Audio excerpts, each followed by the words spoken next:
Foxtrot was founded in 2013 by MBA students Mike Lavitola and Brian Jaffe, University of Chicago's Booth School of Business, along with Taylor Bloom, as a project for the school's New Venture Challenge.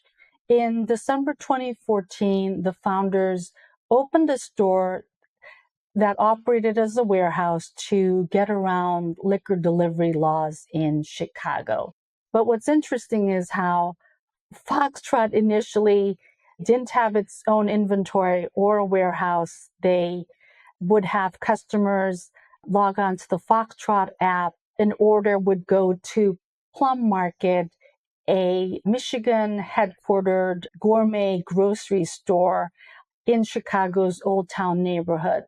Plum Market's employees would bag up the snacks, craft beer, and wine.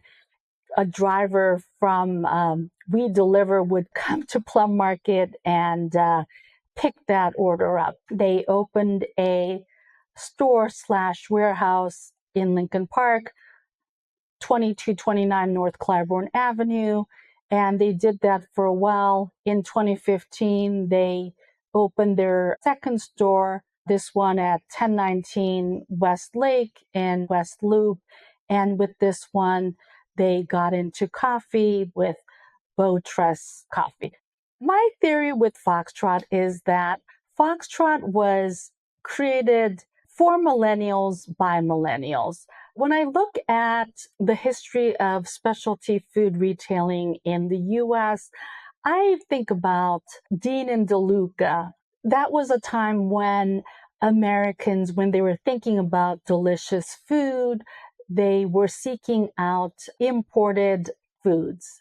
Afterwards, it was Italy.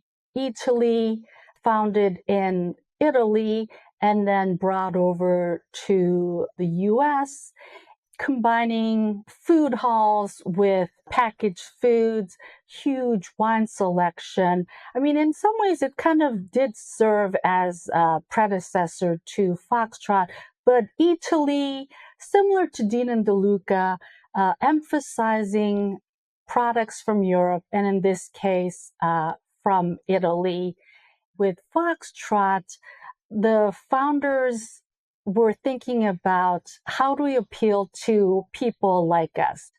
Mike Lavitola grew up in Chicago, saw that there was so much great food out there.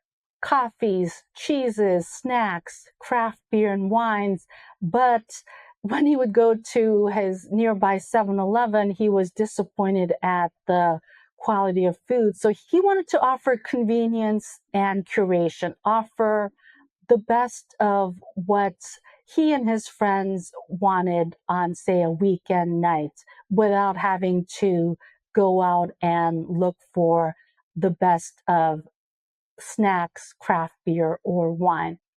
Foxtrot's rise came from nailing three things: convenience, curation, and coffee.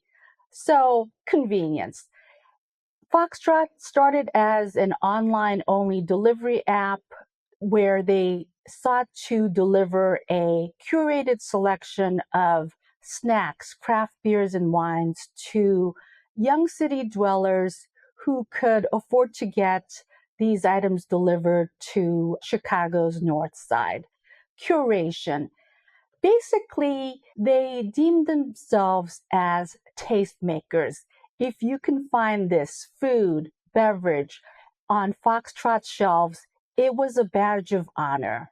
Foxtrot's executives constantly talked about how we spend hundreds of hours tasting everything that's brought in before we let it go on our shelves. So with the curation part, it was about Foxtrot saying, okay, the US supermarket, huge selection, convenience stores, crappy selection, and here we're going to bring you the best in ice creams, snacks, craft beers, wines in a convenient app.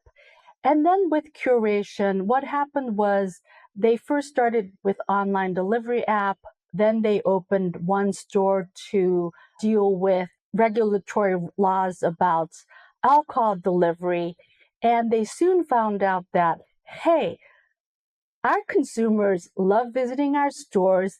They want to look at the items, pick out the items. So they focused highly on both local favorites as well as food and beverage brands that previously had been only available on the internet, and offering that up in a beautifully merchandised setting to bring the cozy coffee shop ambiance. And then coffee. While Foxtrot billed themselves as a modern convenience store with an all-day cafe, wine bar, and delivery app, I think Foxtrot's highest purpose was as a coffee shop. What made Foxtrot a wonderful coffee shop? Long hours, ambiance, electrical outlets, and a wide selection of prepared foods.